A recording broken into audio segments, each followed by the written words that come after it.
Ladies and gentlemen, this is Rick Smooth of the Pro Wrestling Archives, and we are back for another episode of Back on the Road. And we got to talk about pro wrestling right now because there's been some big news here, and I got to announce this.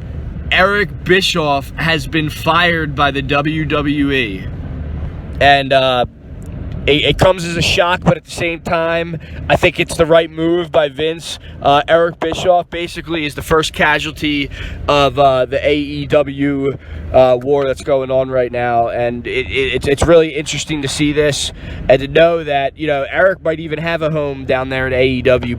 But this is what I want to compare right now, and it's very interesting, is Vince had Bischoff on the team, and Bischoff's work, maybe on SmackDowns when it was on Thursdays, was slightly resembling a WCW kind of thing. But on the first night of AEW, they totally tore into that lane and snatched that lane up in a way that was just there for the taking. You know what I'm saying? So I would say Eric Bischoff is the first casualty of this war, and it is what it is. You know, I know Eric just bought that house out in Connecticut. I hope he's all good with all that. I'm not trying to disrespect the man, but we're gonna call it how we see it here on the Pro Wrestling Archives, and this is what I'm seeing. So hopefully, actually, I do want to say this. Jim Cornette accurately predicted that. He said that it was only a matter of time before the WWE figured out that Eric Bischoff really doesn't know what he's doing.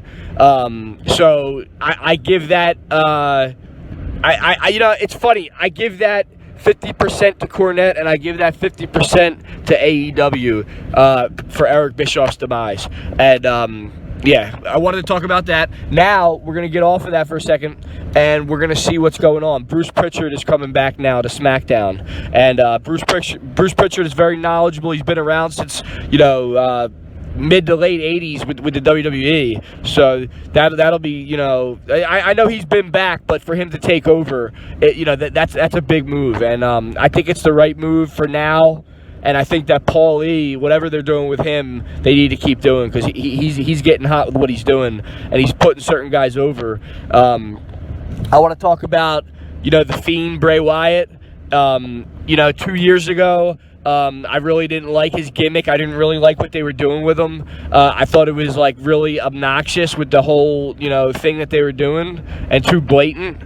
But now that I see what's going on now, and I see Bray Wyatt even getting cheered by the fans, even though he's, he's doing the you don't know what the fuck he is thing.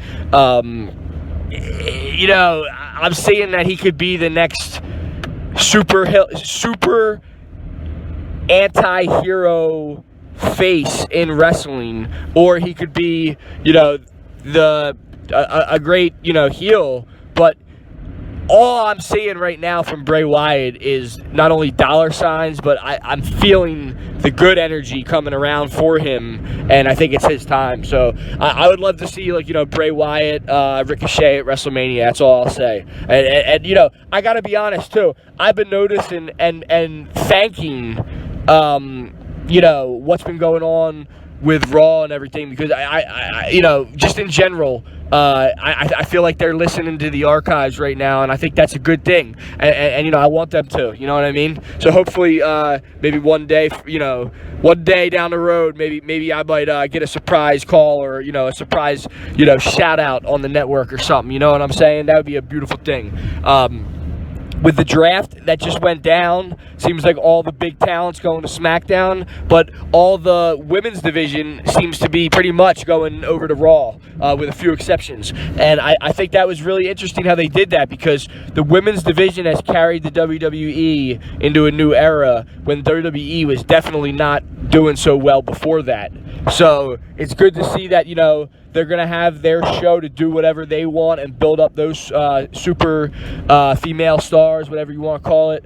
I'm with it, you know what I mean? And let me just say this too, is Charlotte Flair is right now the best wrestler in the world, if you ask me. And, that's...